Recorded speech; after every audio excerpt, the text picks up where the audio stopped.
There is a strange thing people do with money. They look at the richest people alive, then they look at their own bank account, and they quietly come to one conclusion.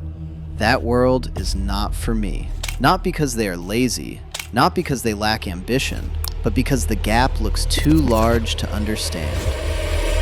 A normal person can imagine earning a little more. They can imagine getting promoted. They can imagine saving harder, spending less, maybe investing a bit better. But they cannot imagine the jump from a paycheck to real wealth. That jump feels like magic. And when something feels like magic, people reach for the easiest explanation. Luck, family money, cheating, a rigged system. And sometimes those things are real. Some people do get lucky. Some people are born with advantages. Some people play unfair games. But that explanation hides something more useful. Because behind most wealth, there is a pattern. Not a guarantee, not a secret door, not a motivational slogan. A pattern. And once you see it, money stops looking like a prize handed out to special people. It starts looking like a signal. The uncomfortable part is this. The signal is not measuring how tired you are. It is not measuring how badly you want it. It is not even measuring how good of a person you are. It is measuring something else. And most people spend their lives trying to win the wrong game.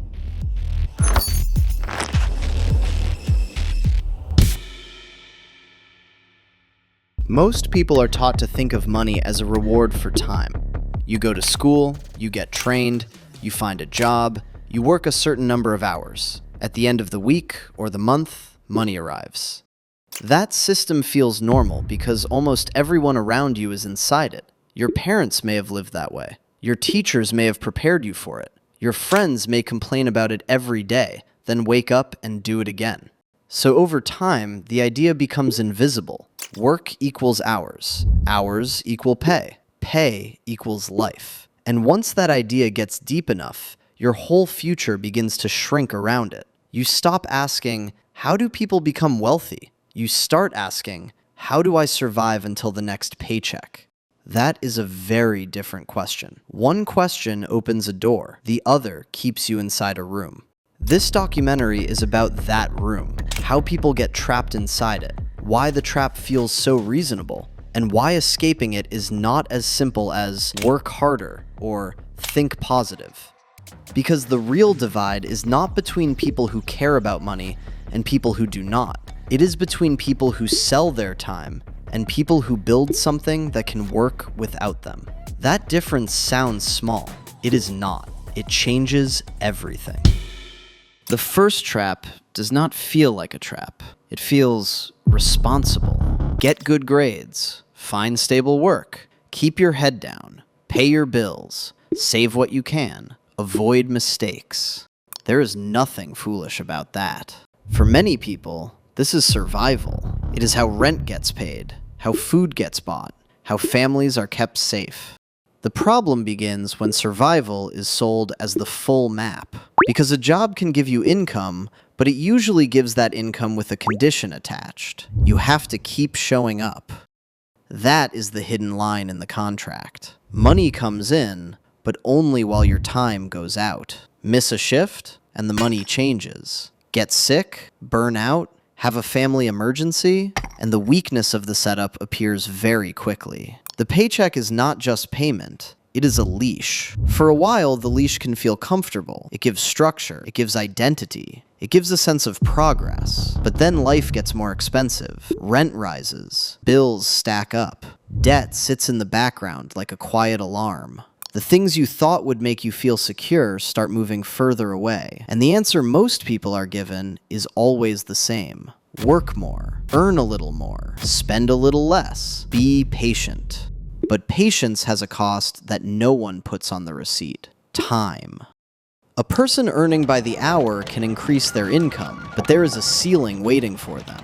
There are only so many hours in a day, only so many days in a week, only so much energy in a body before it starts pushing back. You can double your effort for a season. You cannot double your life. That is why the trade time for money model becomes dangerous when it is treated as the only model. It makes income look like a straight road, But the road has walls on both sides. You can walk faster, you can carry more, but you are still inside the same narrow path. This is where resentment starts to grow. You see people with more freedom than you, people who seem to make money while sleeping, people who sell a company, own assets, build a brand, or create something once and get paid again and again. It looks unfair. And sometimes it is, but not always in the way people think. The unfairness is not only that some people start ahead. The unfairness is that most people were never taught that there was another game being played at all. They were trained for income, not ownership. They were trained to become useful inside someone else's system, not to build a system of their own.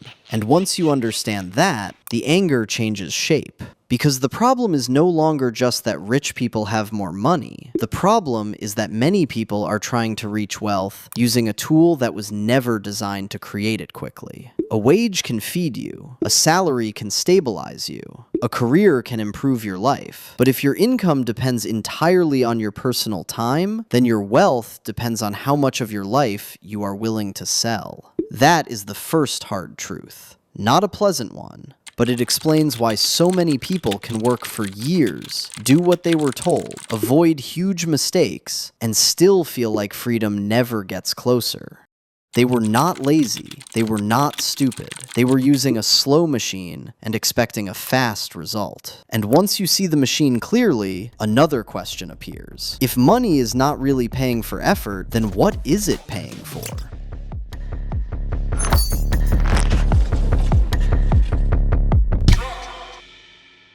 This is where money begins to feel colder than people expect, because the market does not look at your life story before deciding what to pay you. It does not ask how early you woke up. It does not ask how badly you need the money. It does not ask whether you are exhausted, kind, loyal, stressed, or deserving. The market asks a brutal question. What do you solve for someone else? That sounds harsh, because it is, but it is also clarifying. A person can work extremely hard and still be paid very little if the thing they do is easy to replace. Another person can work fewer hours and be paid far more if their skill, product, system, or decision creates value that many people want and few people can provide. This is one of the most painful misunderstandings around money. People confuse effort with value. Effort matters to you. Value matters to the market. Those are not the same thing. Imagine two people working late into the night. One is carrying boxes in a warehouse. The other is fixing a broken payment system for an online store that loses money every minute it is down. Both people may be tired. Both may be doing honest work. But the second person is close to a problem that costs more. Their solution touches more money. So the market is likely to reward them differently. Not because one human life is worth more than another, but because one problem is priced higher. That distinction matters. Money is not a moral score. It is not proof that someone is better. It is a signal that other people, rightly or wrongly, believe something is worth paying for. And that signal can be messy. It can be unfair. It can be distorted by status, attention, branding, timing, and access. But the pattern is still there. People pay to remove pain. They pay to save time. They pay to gain status. They pay to reduce risk. They pay to feel better, move faster, look smarter, avoid embarrassment, make more money, or stop losing it. Every business lives somewhere in that list. A restaurant sells convenience and pleasure. A cleaning company sells relief. A software tool sells speed. A lawyer sells protection. A good teacher sells clarity. A strong brand sells identity. The object being sold is rarely the full story. The deeper sale is the problem being solved. That is why chasing money directly becomes a strange mistake. When you chase money, you focus on what you want from the market. When you chase problems, you focus on what the market wants from you. The direction changes, and that direction decides almost everything. Most people ask, how can I make more? A better question is, what pain am I close enough to understand? Because wealth often begins as irritation. Something is slow, something is confusing, Something breaks too often. Something costs too much. Something makes people feel stupid. Something wastes time every day, and everyone has learned to tolerate it because no one has built a better way. That is where opportunity hides. Not always in huge, world-changing ideas, often in dull, annoying, ordinary problems that repeat. A business does not need to begin with a genius vision. Sometimes it begins with noticing what people complain about twice. The first complaint is noise. The second complaint is a signal. But even here, there is a trap. Solving a problem is not enough. You can solve a real problem and still never become wealthy. Because the next question is not only, does this help someone? The next question is, how many people can it help without consuming your whole life? That is where the game changes again.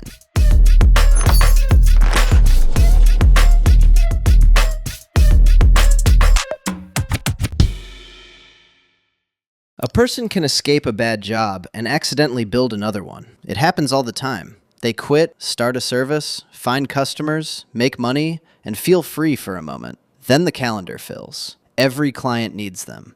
Every delivery depends on them. Every question comes back to them. Every mistake becomes their emergency. They no longer have a boss, but the business has become the boss. The name changed. The cage did not. This is one of the most important lines in the pursuit of wealth. A business is not automatically freedom. A business that depends entirely on your constant presence is often just a job with more risk. You may earn more, you may have more control, but if the money stops the moment you stop working, the core problem remains. Your time is still the engine. A real wealth-building system needs something else: leverage. Leverage is a simple idea with a powerful effect. It means 1 unit of effort can produce more than 1 unit of result. You write something once, and many people can read it. You build a tool once, and many people can use it. You hire and train people, and the work can continue when you are not in the room. You create a process, and the process repeats without needing your attention every second. Leverage is what separates a person running in place from a system that can grow. Without leverage, growth becomes painful. More customers mean more hours. More sales mean more stress. More demand means more personal sacrifice. That kind of success can become a trap because it rewards you by taking more of you. With leverage, growth can start to detach from your personal time. Not completely, not magically, but enough to change the shape of your life. This is why scale matters. A local service can be profitable, but it often grows slowly because each sale requires more labor, more travel, more scheduling, more people, more physical limits. A digital product may be able to reach many people with far less added cost after it is made. A strong process can let a company deliver the same result again and again without the founder touching every detail. A brand can make people come to you instead of you chasing every customer one by one. None of this is easy, but it explains why some forms of work create wealth faster than others. They are built to multiply. The dangerous part is that leverage can look boring from the outside. People see the public moment, the sale, the launch, the big number, the company that seems to appear out of nowhere. They do not see the system underneath. They do not see the years spent turning messy work into repeatable steps. They do not see the failed offers, awkward first customers, broken processes, bad hires, wrong prices, and quiet corrections. They see the harvest, not the machine. And because they do not see the machine, they misunderstand the reward. They call it luck because the visible part looks sudden, but sudden results often come from invisible compounding. A skill compounds. A reputation compounds. A customer base compounds. A product improves. A process gets cleaner. A small advantage repeats until it stops looking small. This does not mean everyone who tries will win. Most attempts do not become huge. Many businesses fail. Many ideas sound good until they meet real customers. Many people discover that they liked the fantasy of freedom more than the pressure of building. A job usually gives you a task. A business gives you uncertainty. At a job, someone else often decides what matters. In a business, the market decides, and the market is not gentle. It does not care how long you spent making something. It does not care that you believed in it. It responds when the offer fits a real need, at the right price, in a way people trust. That is why passion alone is weak. Passion can keep you moving, but it cannot force people to buy. The market does not pay for your excitement. It pays for its own relief. This is where many people get stuck. They ask, what do I love doing? That question can matter, but it is not enough. A stronger question is, where does something I can do meet something people already want solved? The overlap is where a real offer begins. Not in fantasy, not in ego, not in copying someone else's life. In the meeting point between ability and demand. And once that offer exists, the work becomes more serious. Because the goal is no longer just to make money. The goal is to build something that can survive contact with the world. In the lane, never slow, no change. Came with the flame, put the game to the shame.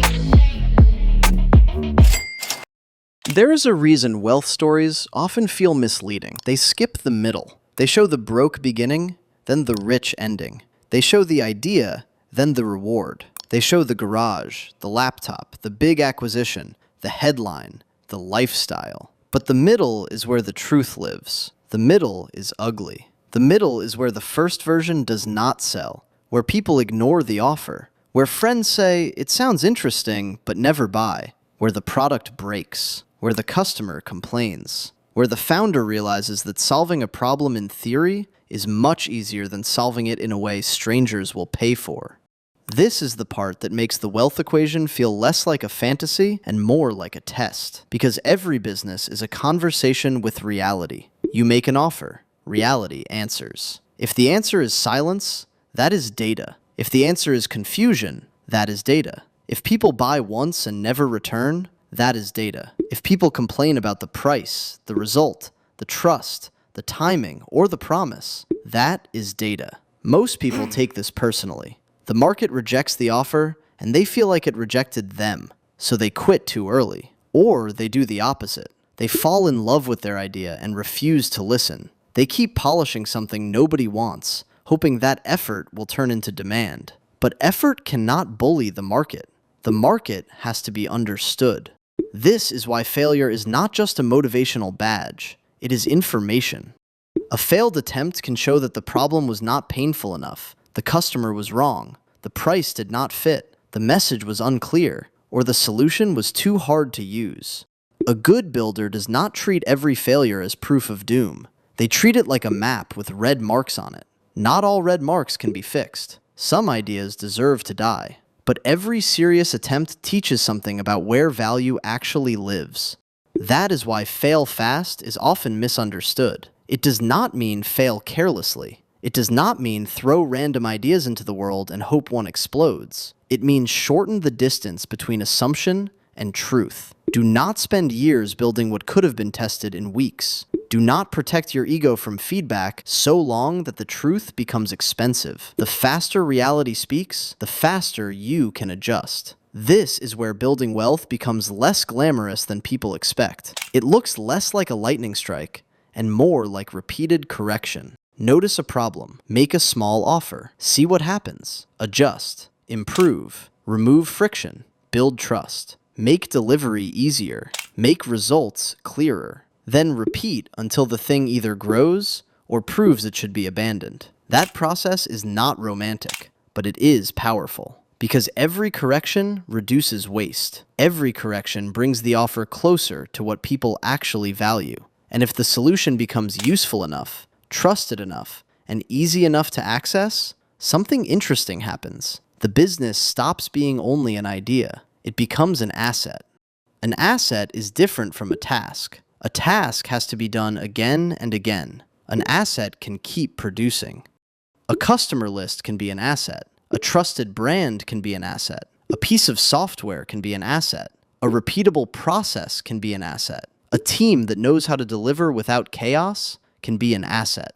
This is where wealth starts to take a more solid form. Not just money coming in, value that can be owned, value that someone else might want to buy, value that can keep producing after the first burst of effort is gone. And that leads to one of the strangest moments in business, the moment the thing you built becomes worth more than the money it currently makes. Because buyers do not only buy what exists today, they often buy what the system could become tomorrow. That is why a company can be valuable beyond its current profits. It may have customers, technology, attention, data, trust, distribution, a strong team, or a position in the market that another company wants. The founder may see years of stress. The buyer may see a machine they can plug into a larger machine. That is the logic behind many acquisitions, a transfer of ownership over a system that solves something valuable. But there is a warning hidden here too. If the whole business is just the founder doing everything through force of will, there may not be much to sell. A buyer is not buying your exhaustion. They are buying something that can keep working. This is why systems matter long before any sale. They are not only about efficiency. They are about turning personal effort into lasting value. Without systems, the business depends on memory, mood, energy, and emergency. With systems, the business has a spine. And for the first time, the founder can ask a question that employees rarely get to ask. Does this thing still need me every minute? The answer decides whether they own a machine or are trapped inside one. I got you moving. I got you moving. The story people love most is the lone genius. One brilliant person sees what no one else sees. They build the thing. They defeat doubt. They become rich. It is a clean story. It is also incomplete, because wealth at scale is rarely the result of one person simply being smarter than everyone else. It usually comes from a mix of things working together: a real problem, good timing, useful skills, trust, distribution, execution, persistence, feedback, and the ability to bring other people into the system. That last part matters more than many beginners want to admit. At the start, doing everything yourself can feel noble. You save money, you stay in control, you prove your commitment. But after a certain point, doing everything yourself becomes a ceiling. You become the bottleneck. Every decision waits for you. Every small task steals your focus. Every emergency pulls you away from the work that could actually grow the business. Control begins to look responsible. Then it quietly becomes fear. This is why delegation is not just a productivity trick. It is a wealth principle. If someone else can do a task well enough, and the cost makes sense, holding onto it may be more expensive than letting it go. Not because your time is magical, because your attention is limited.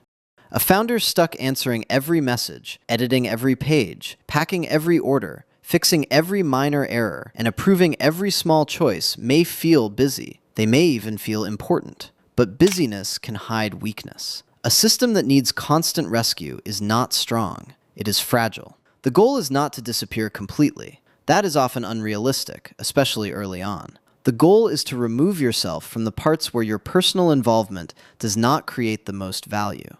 That is how a business gains room to breathe. But this creates another problem. Once people enter the system, the founder must become clear. Clear about standards. Clear about the customer. Clear about the offer. Clear about what matters and what does not. A messy founder creates a messy company. If every task lives only in the founder's head, then every worker has to guess. Mistakes multiply. Customers feel the inconsistency. The founder gets frustrated and says, "No one can do it like me."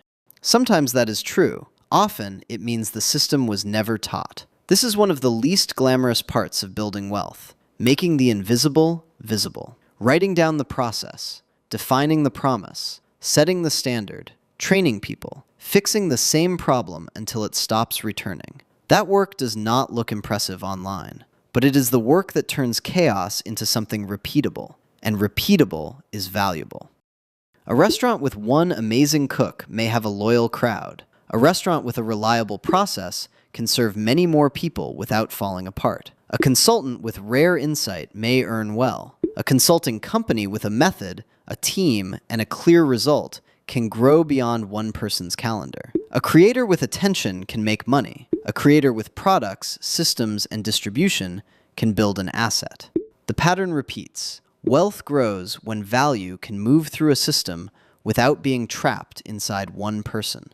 But the myth of the lone genius makes people miss this. They think the path is to become extraordinary enough that the world rewards them. Sometimes that works. More often, the path is to build something ordinary people can understand, trust, use, and tell others about. That is less flattering, but much more useful. Because a business does not grow because the founder feels brilliant. It grows when the customer's life gets easier. And if enough customers feel that, the system starts gaining power. Still, there is a limit that must be faced. Not every problem should become a business. Not every market is worth entering. Not every solution deserves years of your life. And not every pursuit of wealth leads to freedom. That is the part people often avoid because it breaks the fantasy at the exact moment the fantasy feels most exciting. Move. Body move. Move your body.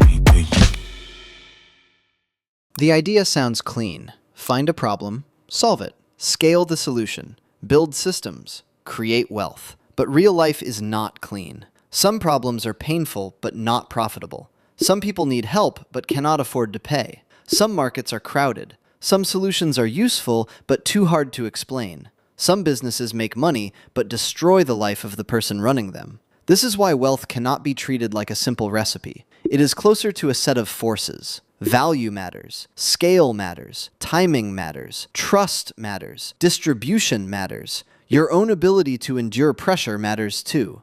A person can find a real problem and still fail because they cannot reach the people who have it. They can reach those people and still fail because the offer is unclear. They can make the offer clear and still fail because the cost of delivery is too high. They can deliver well and still fail because a stronger competitor already owns the trust. None of this means the idea is false. It means the real world adds friction. This is where many motivational versions of wealth become dangerous. They make it sound as if poverty is always a mindset, or wealth is always proof of superior choices. That is too simple. People start from different places. Some carry debt. Some support families. Some have health problems. Some live in places with fewer chances. Some have no safety net, which means one failed risk can hurt them badly. A person with savings can call a failed business experience. A person with no cushion may call it rent money gone. That difference is real. Any honest documentary about wealth has to admit it.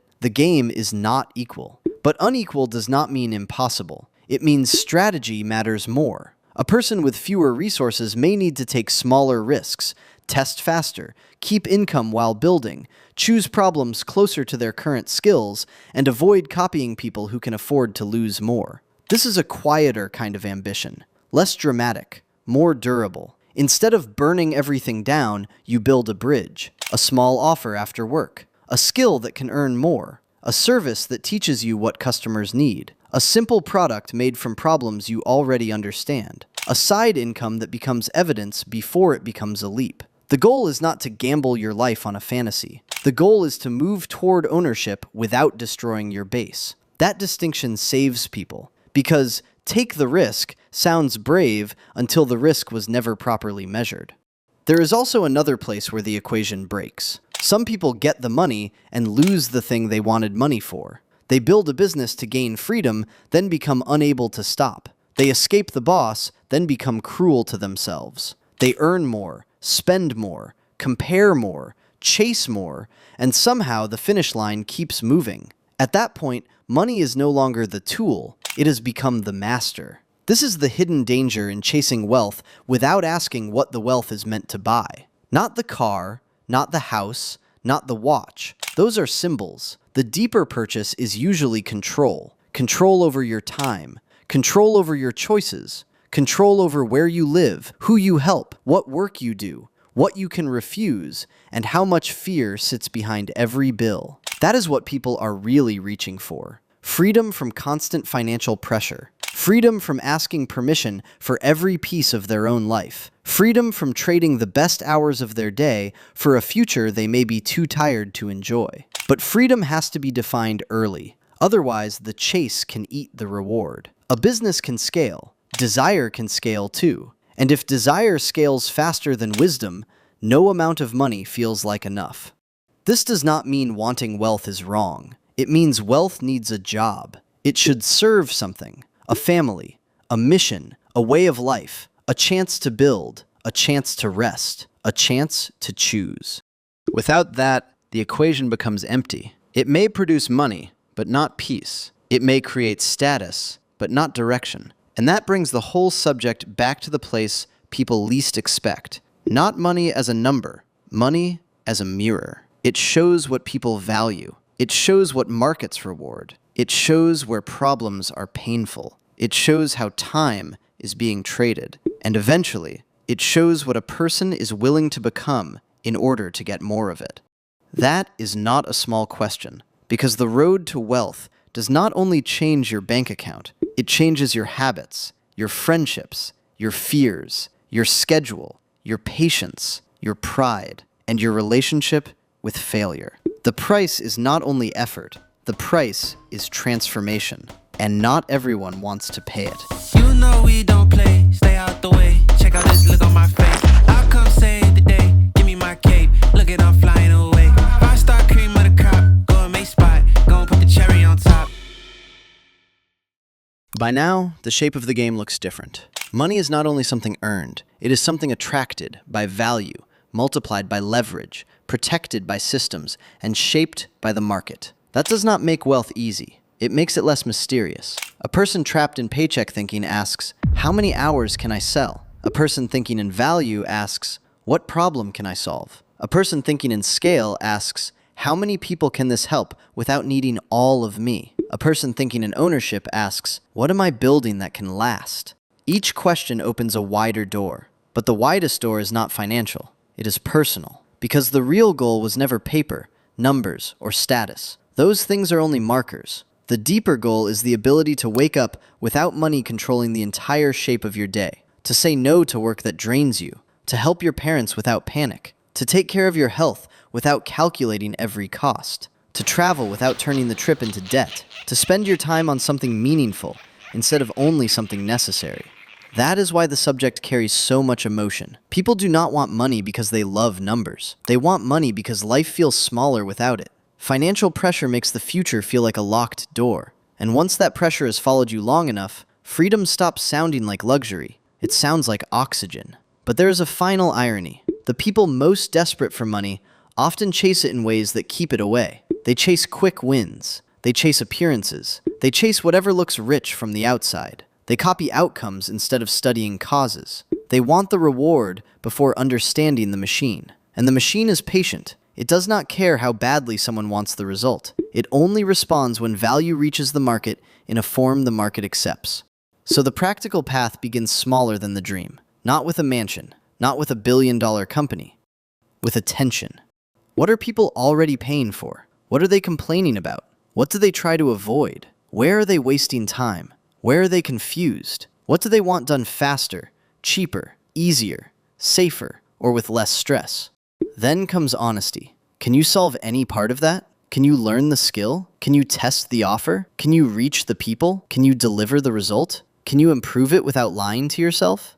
And then comes patience of a different kind. Not passive patience. Not waiting for life to become fair. Active patience. The kind that builds, tests, listens, changes, and keeps going long enough for skill and opportunity to meet. That is not as exciting as a secret, but it is far more powerful, because secrets make you dependent on someone else's promise. Mechanisms give you something you can use. And the mechanism here is clear. Money follows value. Wealth follows value that can scale. Freedom follows wealth that is built around a life worth living.